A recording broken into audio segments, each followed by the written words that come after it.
Hi friends, బాగున్నారండి? బాగున్నారు కదండి. మనం ఈరోజు కేక్ రెడీ చేసుకుందాం ఫ్రెండ్స్. బీట్రూట్ వేసుకొని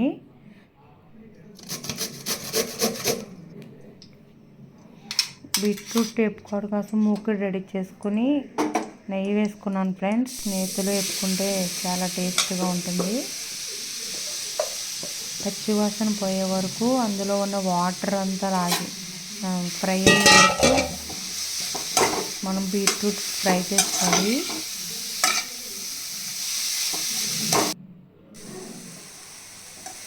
మధ్యలో కలుపుతూ బీట్రూట్ ఫ్రై చేసుకోవాలి. ఒక 10 minutes పడుతుంది ఇది వేగడానికి.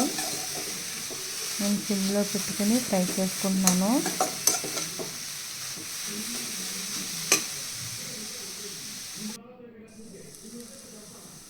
మనం బీట్రూట్ వేగిపోయింది, స్టవ్ ఆఫ్ చేసుకున్నాను. ఇప్పుడు కేక్ కోసం బ్యాటర్ చేసుకున్నాను. కోడిగుడ్లు ఒక 10 కోడిగుడ్లు తీసుకున్నాను. పంచదార,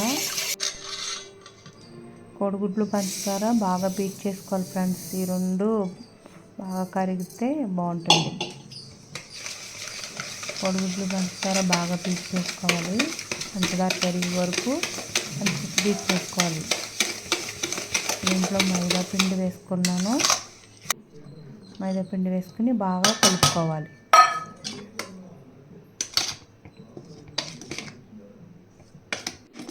మైదా పిండి కలిపింది.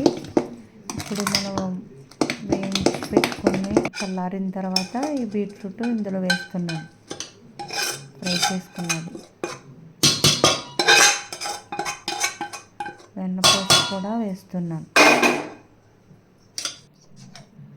అన్నీ క్వాంటిటీ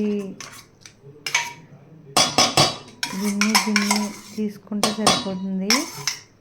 అయితే గ్లాసు కొంచెం మైదా పిండి ఎక్కువ వేసుకోవాలంతే.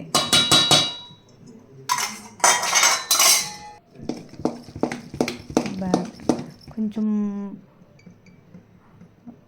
బేకింగ్ సోడా వేసుకున్నాను. ఇది బాగా కలుపుకున్నాను. ఇది మీకు తెలుసా ఫ్రెండ్స్, దీంట్లో వేసుకుంటే కేకులు చాలా బాగా వస్తాయి. కొరకులు అంటారనమాట దీన్ని. చాలా దళసరిగా ఉంటుంది. సిమ్లో పెట్టుకొని వేసుకుంటే బాగా కాలుతుందన్నమాట. వేసుకున్నప్పుడల్లా నెయ్యి రాసుకొని మనము ఈ కేక్ది వేసుకోవాలి.